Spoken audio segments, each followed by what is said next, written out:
The experience of having Pierre on my show several times, and he makes these very abstract and difficult and sometimes quite distorted principles of consciousness clear for us.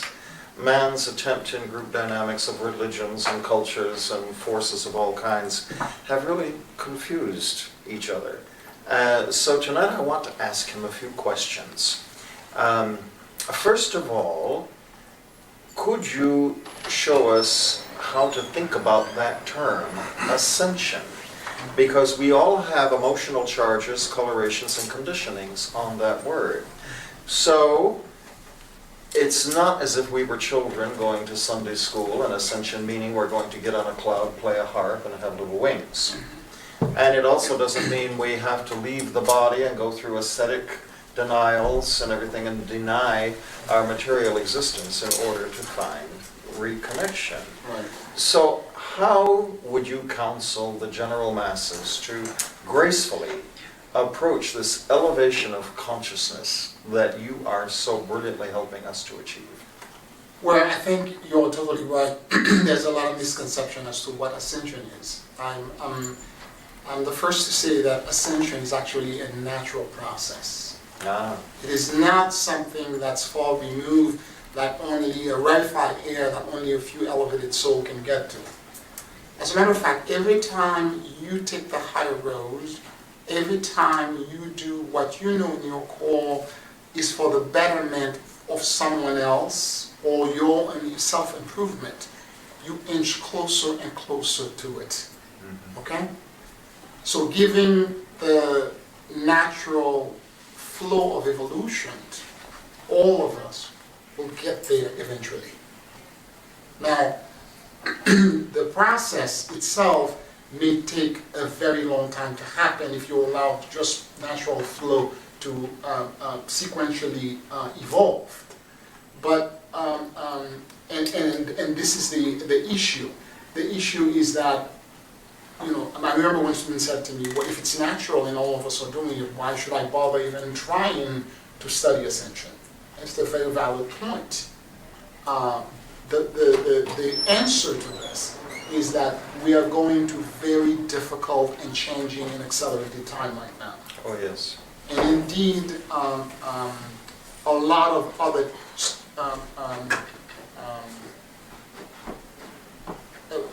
beings who have ascended, in the process of growing and passing through these various stages, when you get to a point where you begin to understand that your peace and your serenity is something that you can share with others very easily, okay? When you begin to see that you can actually do this, then you leave typically a footprint behind. In other words, there's a recorded of this step that you've taken. You kind of share with others, this is what I did. And in the process of doing this, it's scribed down. And over time, that becomes a teaching methodology that other followers begin to prescribe to as a means for them to also achieve the same state. And your book is called A Primer to Ascension. So it's orienting us so that we can just look at the perspectives necessary. For example, an easy way to speed it up would be to say, what normal, routine patterns of thinking, feeling, and doing do we embrace in our daily lives that are the antithesis of ascension? What will hold us back? We don't consciously want to hold back from ascension. Right. But what unconscious patterns that we accept as societal norms are getting in the way? Right. Your question has another question in it, so I will answer the other question and I'll get to it. Okay, so how is that? Because ascension in itself is a four-tier process. If you're trying to ask, ascension in essence is nothing more than mastery. Okay, that's all it is. You have to be in control and you have to master things. And the first thing that you need to master, you have to master your physical existence. How you connect to the physicality. how are you connected to your body? If you happen to be in a physical embodiment where there are some issues and problems, how are you handling them? So you have to deal with that. How are you connected in terms of your finances to the planet? Survival. How are you physically in all ways, because the physicality is the temple for the soul, how are you connected to it? So the first thing is the mastery of the physical. The second thing is to master the emotional body. Okay? This is the part that most people fail in, because the entire planet, we are all trapped into believing what we feel is real. The drama that we're experiencing is reality, when in fact it is nothing more. The way I describe it is like it's a spice or a food coloring. That's all it is. And so there has to be a lot of work done in terms of mastering that emotional body. Then there is the mastery of the mental body, to realize that your thought, the thoughts that you're holding in your head, will dictate the reality that you live in. Each one of us exists in our own hologram. And whatever thought you keep repeating over and over, that becomes dominant, either because you're obsessively worried about money, or about your health, or about, and because you're obsessing about it, you will attract a lack of it toward you. So mental mastery, right? If you want to feel healthy, you have to project, instead of worrying about your health, you have to project perfect health. You have to radiate and know that you're perfectly healthy. So you have to do the opposite, right?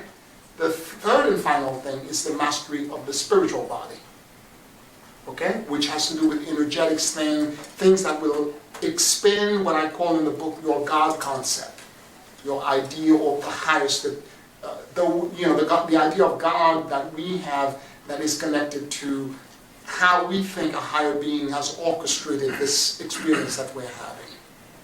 It doesn't have to be a higher being. It could be some sort of like, it could be the laws of physics. If you believe in quantum theory or relativity or string theory, that also could become your God concept, because you believe that's what it is that's orchestrating the world, right? So to answer your question, the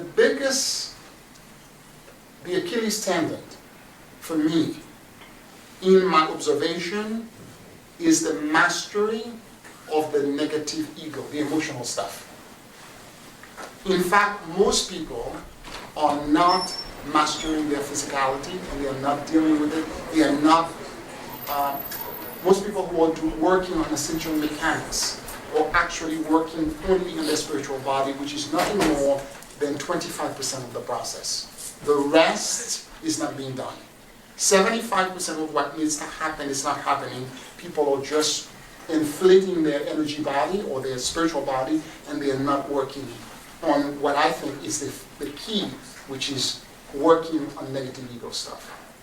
So that's in a way telling us we have unconscious fear that is dictating sometimes the way we perceive and process our own thoughts. I mean, what tools and mechanics do you feel you could share with us that would help the ascension process?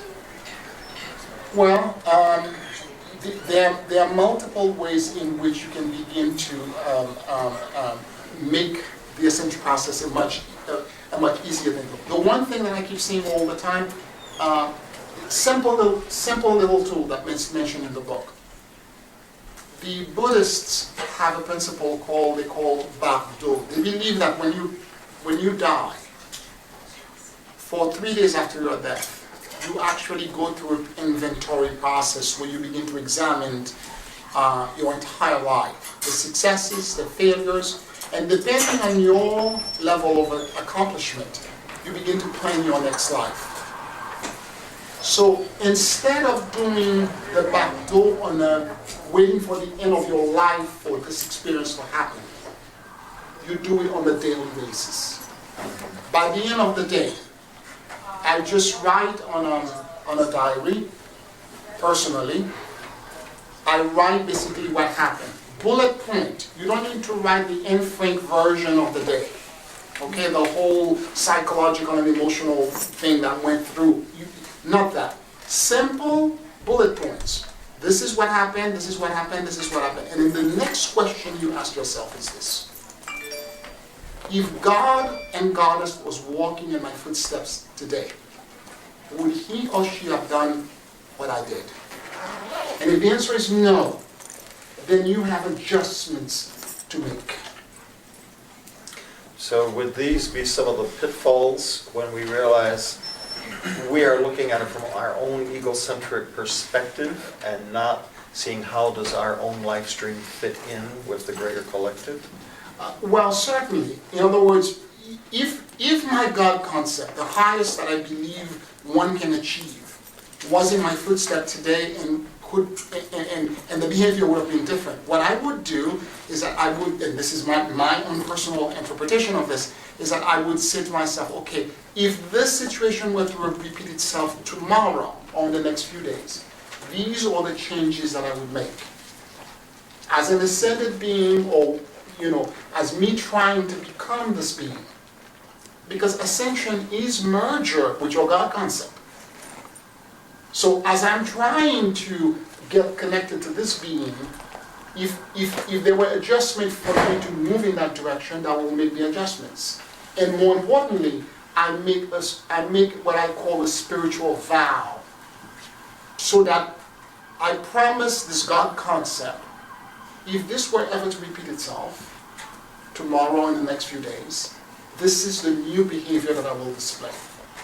Now, in truth, when this happens, 2 days from now, 3 days from now, when you begin to now, the behavior comes again because it's habitual, and you begin to go back to default, the next thing that I do, I would catch myself midstream of the behavior. You don't catch yourself in the beginning at first. You're halfway through, and all of a sudden you're like, oh, I'm doing it again. And at that point, you alter your behavior. Every time you do this, you are chiseling the path of ascension and you're getting closer and closer. Much the way repetition is like a river flowing constantly, it forms its own banks. That's correct. Otherwise, if it doesn't form banks, it just flows all over the place and evaporates into the air. Right. Yes, nature's always teaching us, isn't it? Right. Do you have any further thoughts on how we can enhance this process of ascension or increase our awareness of how we're keeping ourselves from the direction of ascension? Well, as I said before, ascension is it's a very vast topic. And I think in the primer for ascension, what I did is I kind of synthesized what I think is the major stumbling blocks. It is by far not a compendium of everything that you need to know. It is just the essence and the beginning that any students who are very serious about this could actually expand upon. I think the book in itself is like a zip file. Yes. And all you have to do is that you stay with it and you absorb the essence of it, and it will extract in you. And the unexplained territory, you will know how to negotiate. Okay? For me, the thing that I think that people are missing, particularly generally in the life community, is the fact that indeed, if we keep going the way we are, you see, here's the danger. If you're just worried about the meditation, which is part of the process as well, but if you're just doing the meditation, the energy and the connections only, and you're really not trying to refine your consciousness, meaning you're not evolving, you're not allowing a alteration and a growth and a change to take place, you're not ascending, or at least not completely. What you're doing is that you're inflating your energy body. Now, I have seen, I have witnessed, and I have personally experienced this. What then happens is that you get to a point where the energy body is so big that the first step of ascension actually happens, which is a vast, vast increase in your energy body. Now, the consequence of this is that immediately following this, your thought manifests within less than 5 minutes. And I mean everything. Not just the good things. I mean everything. Okay? And when that happens, you become a menace to yourself and to everyone around you. Now, a lot of well-intended souls a lot of really eager seeker get themselves so inflated that they reach that threshold. So what I'm saying is that, for me, that's the danger. Because I was working in my negative ego. It's not like I was not doing it. I'll be a little bit personal now. And I had 3 items that I knew were, I needed to change, but I thought, if I change them, I'm not going to be me. Those things are part of my personality. I'm therefore I'm not paying attention to them. So I did all the other stuff, and my energy and body increased, and suddenly there I was. Thoughts were getting manifested left and right very quickly. And there I was as the editor, not allowed, not allowed. No, you can't think about this. You're not allowed, not allowed. And as I'm doing this, the more you resist something, the more it persists. The bigger it became. And the struggle ensued for 2.5 months, even in my sleep, trying to stop this from happening.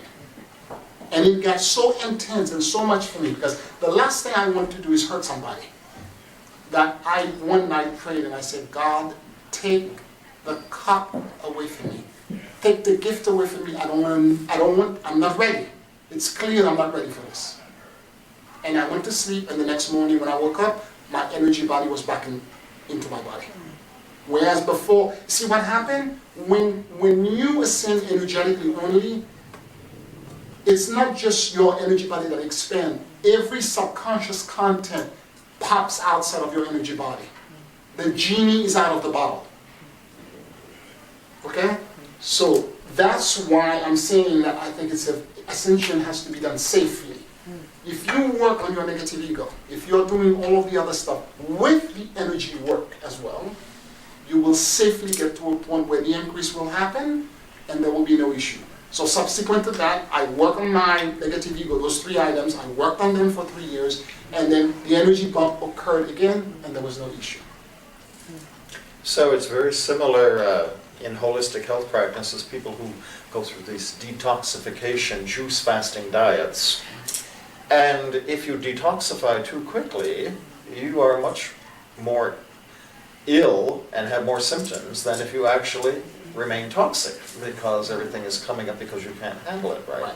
So you're really talking about a vibrational alignment that you have to be aware and conscious of. Right. And that's what we're all, I think, so disoriented by as we try to go forward. We all want to be a good person. The average person on the street doesn't understand the unconscious that is pouring all of its data and its legacy into our constant thoughts and actions, like a coloration. Right. So what would you say is the biggest obstacles facing light workers, such as yourself, about embracing and incorporating and aligning with this ascension process? It's a great question. I think personally, the one thing that I think a lot of the light workers are well-intended and they really desire and want to do what's good. I think the one thing that I think we should be all concerned about, it's the concept that light workers have of this idea of battling. Let me explain it.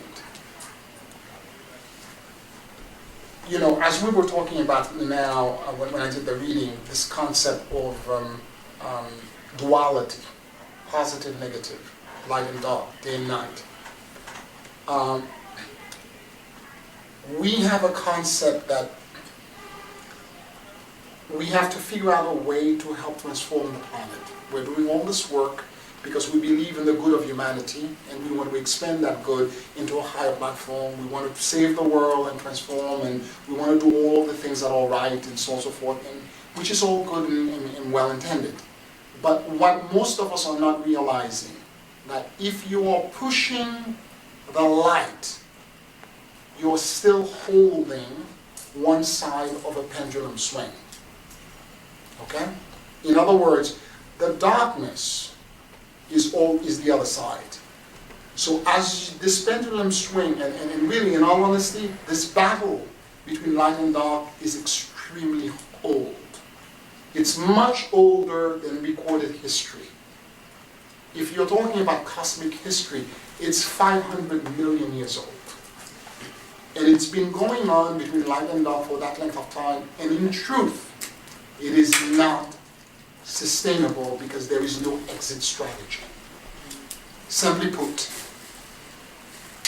So conflict breeds conflict. Conflict breeds conflict. So if you keep pushing the light and battling for the light and doing things, because you hear light workers all the time, you know, I'm doing this, but I'm going to anchor more code and I'm going to travel to and push this and they have sword in hand. They are asking Archangel Michael, Ashtar Command to bring and battle. And this I see as tremendous danger. The moment I hear this, there's panic for me because, and I'm telling you this because it's an evolution for me. In my last life, my last incarnation, I was not that smart. I was battling for the light. I had sword in hand and I was doing everything possible that they probably are doing right now. But it's a recent evolution for me to realize that this kind of approach is unsustainable. That there is, however, in nature, a different way of approaching this. In subatomic particle, you have protons that are positively charged, you have electrons that are negatively charged, you also have neutrons. Neutrality is the path of conflict resolution. And it is actually the future and the true salvation. And that in itself does not mean that, it's not that when you're neutral, a lot of times when I say this, particularly young, eager light workers, they are like, what do you mean? Are you going to give up and you're going to allow the darkness to win? You can't do this. This is not what I'm talking about. I'm talking about rather you see, when it is not a disconnect with the injustices of the world. What neutrality is actually a means for you to accelerate conflict resolution. I think it was Mark Mercado who said, and I had it quoted at the beginning of the chapter on neutrality, who said, conflict is inevitable, but combat is optional. So what we do when we have conflict becomes critical. Yes, there are people and there are individuals that you may feel have different agendas and you different than you and so on and so forth. You see, the issue with understanding getting to conflict resolution is to realize that everyone that you're in conflict with is actually an aspect of you. They are all reflecting something back to you. Okay? And if you want balance, the way you achieve the balance is by following, and I follow the Ho'oponopono liturgy from the Kahunas of Hawaii, which quickly paraphrases something like this. Divine Mother, Creator, Mother, as one, if me or my ancestors had hurt you or your ancestors since the beginning of time until now, by thoughts, by deeds, by words, by actions, or by inactions, please forgive me. I love you, and I let go.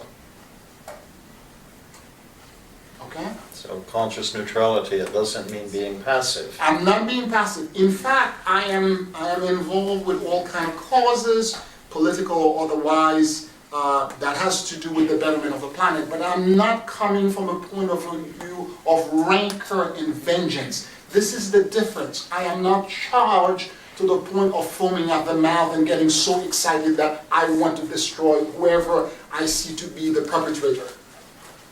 I am approaching it from understanding this is an aspect of me that may be misguided. I must take action to resist this because the dynamic must play out. But I am not there trying to destroy and eradicate it. I'm just trying to resolve the conflict.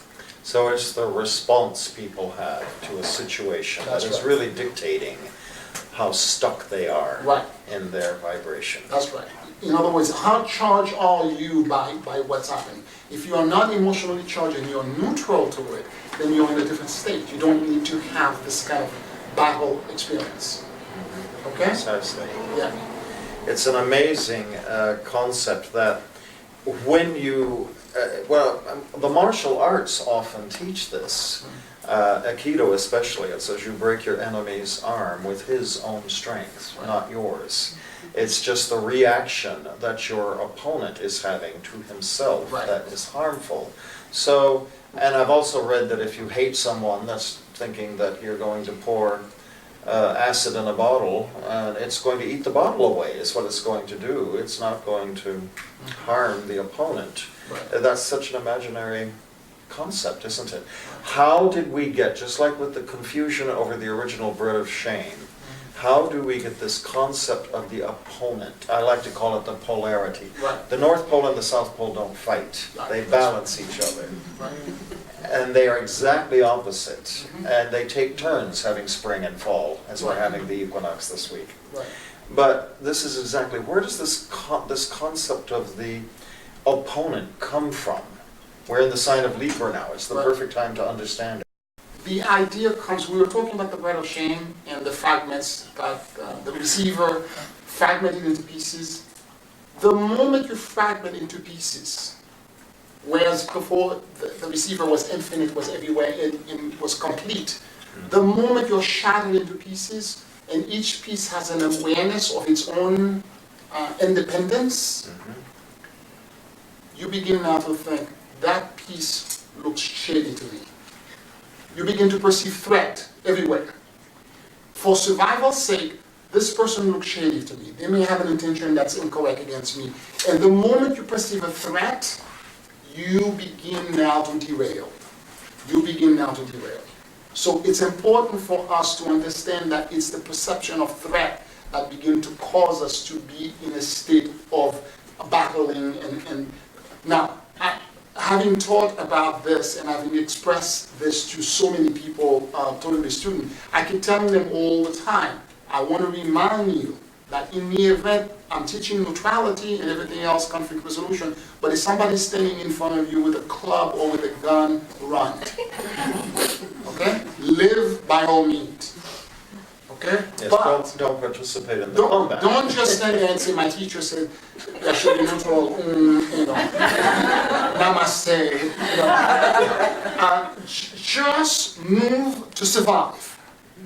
But in any other circumstances, begin to ask yourself, what am I trying to teach myself? Because this person is a reflection of me. What am I trying to teach myself? In what way is this energy a hologram that I'm creating to teach myself something? And what is the takeaway for me to approach this from an ascended and neutral manner? How am I going to deal with this? There are some other danger that I want to mention very quickly before we conclude. Every time you battle, and I'm not talking now battling, particularly for light workers, who are battling against principalities. Every time you're battling, you're fighting whatever ET forces, and for the people who are in a conspiracy theory kind of thing, you're fighting with all kind of negative energies, and you're doing this, you're creating shield and protection. Let me just say this to you. The forces that you're trying to battle are immortal. They have very long memories. And even if your protection subsequent to your battle and you think you're successful, even if you have achieved some sort of victory and you have your battle trophies and everything else, these forces will eventually get you. Let me put it very clearly. If they cannot get you, they will actually attack what you love the most. Be it a family member, your job, whatever it is that you love the most, they're going to get at, because they're going to get to you. The moment you begin to battle, typically speaking, these giant forces are not concerned with the petty details of your life. It's the moment you begin to battle that they begin to notice you. Yes. And you become on the radar scope, they see you. And the moment you do this, you initiate combat with them. And you set the stain of your self-identity as That's a right. combatant. That's exactly right. Well, that's brilliant. I hope that gave us all something to think about.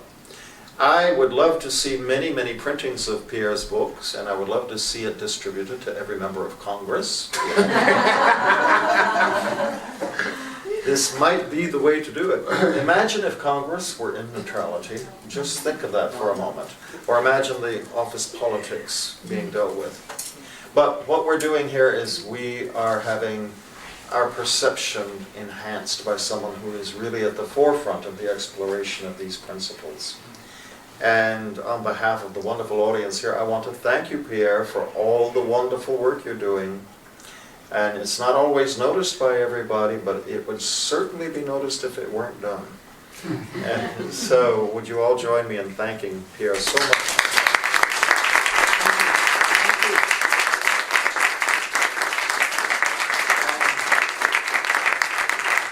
Just for those, if we put this on YouTube, etc., the website to go to?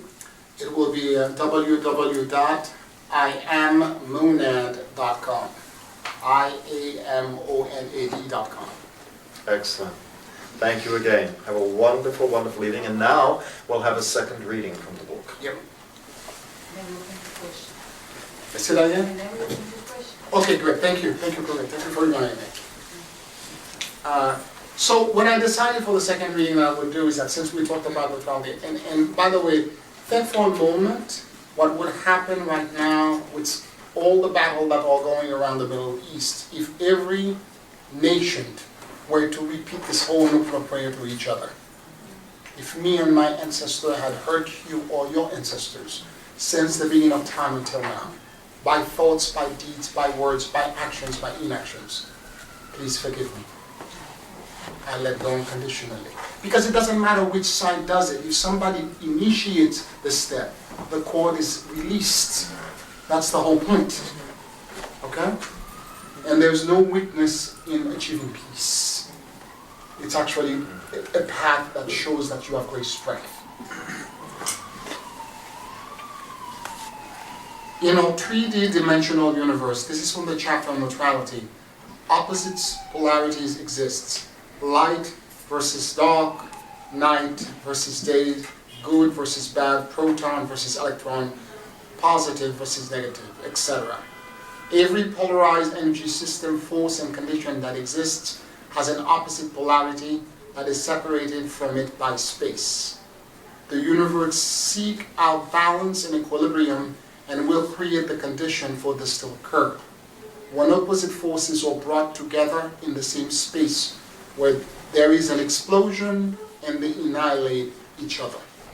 This phenomenon is at the root of the fundamental laws of physics that operate in our universe. However, the opposite and polarized states are not the only thing that exists in the universe. There are 0 points and neutrality. At the atomic level, you have protons that are positively charged and electrons that are negatively charged, but you also have neutrons with 0 charge. Neutrality is alive and well in nature. A cursory look at human history will tell you that we are far from the goal of removing the bread of shame. There have been examples of great souls who have blazed a path in that direction, but the vast majority on the planet are far from this goal. We have perceived threat from family members, friends, neighbors, co-workers, political leaders, corporations, other nations, religion, races, other groups of people. We have therefore been polarized into talking a visceral, emotional charged position against the threat we register. We have been doing this individually and collectively since we have been a sentient life form on this planet. No matter how justified or enlightening your reaction is, it is polarized. It is maintaining one aspect of a toxic relationship. It is therefore unsustainable. This is the only one extreme of the pendulum swing that will eventually move to the other side of and reverse the direction with an equal amount of velocity and energy. This is the universe seeking balance and equilibrium. Put differently, as long as you're lifting the sword, someone or something will block it. In some ways, it matters not if you serve good or bad, the light or the dark. So long as you're battling, you're maintaining a toxic relationship that will keep you tied to the wheels of karma for future repairs and correction. Many of us have done some unspeakable things, have committed some ghastly acts in the name of the light or the dark, which we are now repairing and which we will reconcile sometime in the future. The spiritual battle between light and dark began long before anyone can remember. It is so old that humanity does not recall when and why it got started.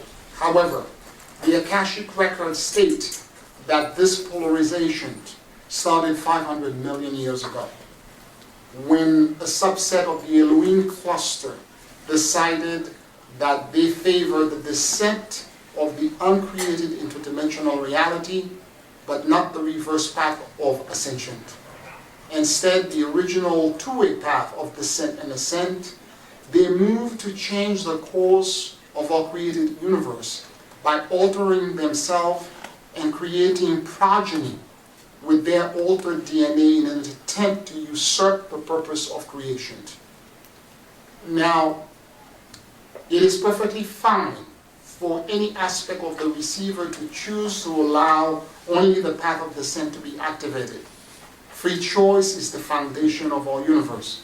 It is, however, something entirely different to create 3D lineage with similar DNA sequencing, deliberately crossbreed them with the original created aspect of the receiver, and by so doing, dilute the original created aspects of DNA and the path of return back to source.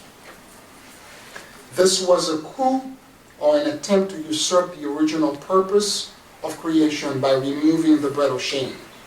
If there is no path of return, the bread of shame, fear, and separation will remain in perpetuity, and the receiver will be trapped in the 3D density forever. All spiritual beings of the light of God, including and but not limited to the Elohims, the archangels, the angels, came together to stop this aberration and begin a campaign to oppose this cancerous growth and restore God's original purpose. It started with all good intention, and it was such a noble cause. First, there were attempts to reason with the fallen being and engage them in conversation and influence them until eventually all-out war broke out for 500 million years. Many battles and wars have been fought. Campaign will continue to swing back and forth unless something different occurs. One can predict that the battling will continue for another 500 million years with no resolution of the conflict. This may be a shock to all light workers who are actively participating in battle and see themselves as foot soldiers in the armies of God. They are polarized into thinking that light will eventually vanquish dark. This is a fallacy. The battle has no exit strategy. Pushing the light or the dark is equally unsustainable. Both light and dark exist in a seesaw relationship, and in that dynamic, no side is ever the winner. The only way to get off the hamster wheel is to embrace the path of neutrality. I will stop right here.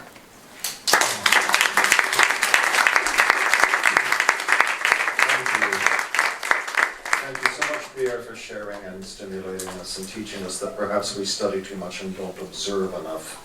Then we might know something. We're all welcome to take a break now. We're going to have a question. Oh, questions and answers? Oh, yes. Yes. Please. So anybody has any question, anything that you want to ask about this process or concepts? And yes.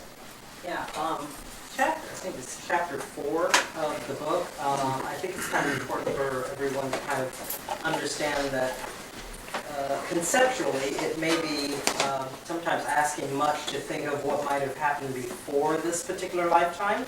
It's not everybody's quite on that table because we tend to become more involved in what's going on in this lifetime.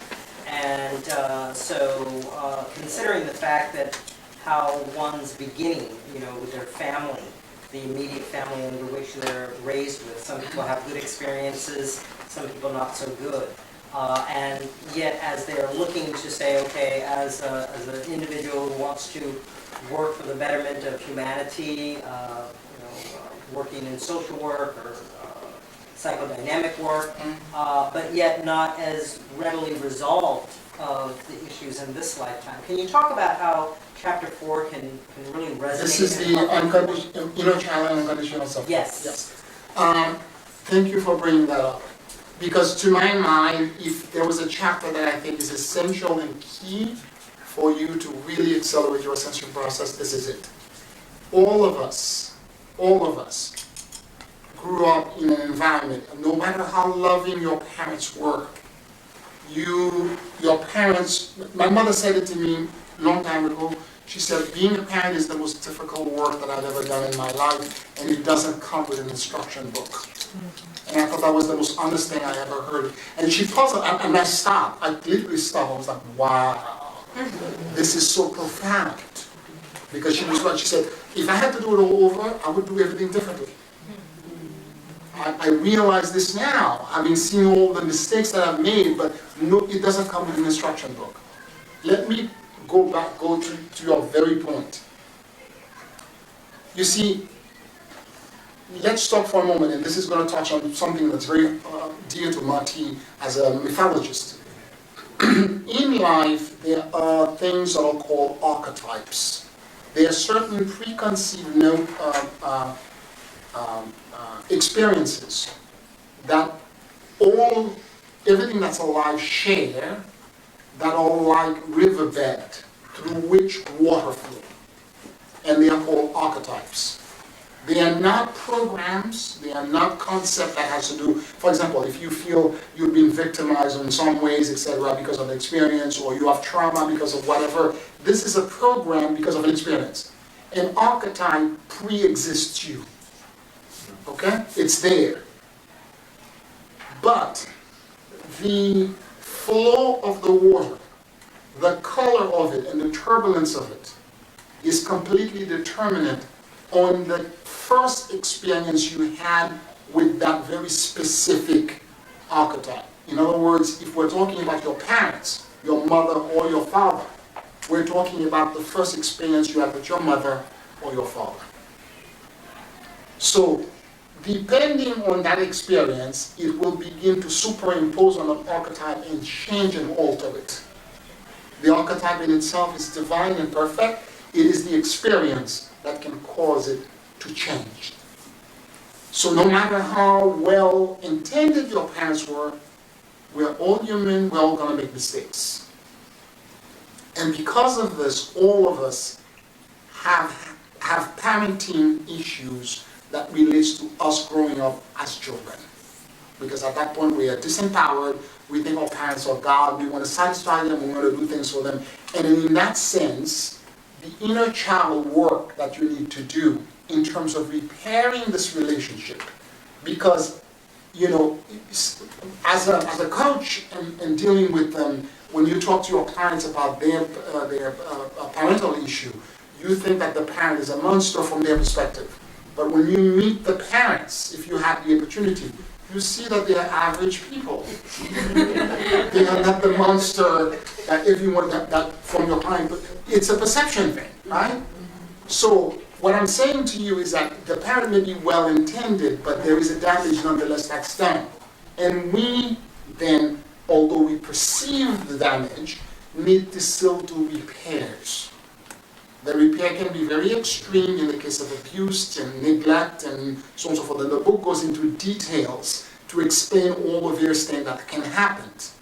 But the repair can also will allow you not only to repair your relationship to your inner child, but more importantly, to also repair your relationship to your own mother and father archetype. Because what you need to do is that you need now to become the mother and father to your own inner child. And in the process of doing this, you have now to remove the filter of your earth mother, father in this lifetime and allow the divine template to come through so that you can now parent that child correctly. Okay? Does that help? Any more questions? Now, I'd like to maybe elaborate on this neutrality and, ask you, what comes to mind the alchemical image of chemical marriage, which is the not just the blending of masculine or feminine energy, but or polar energies, but that process of chemical wedding. There's another entity arises, which is neutrality in a way, and yet at the same time, it's not just a mixture of. It's in fact it transcends the plane of the forces, and it's basically that's the goal of whole great work, is to achieve that. And in fact, this is actually takes place in a human being. We have both man, every human being, and no matter woman or man, have both feminine and masculine energies, and there's a process that basically leads to this chemical wedding. And that is, to me, a neutrality, because neutrality is not just being, it's an active neutrality, isn't it? That's what you're trying to convey. That is neutrality, because it should not be understood in terms of neutral indifference.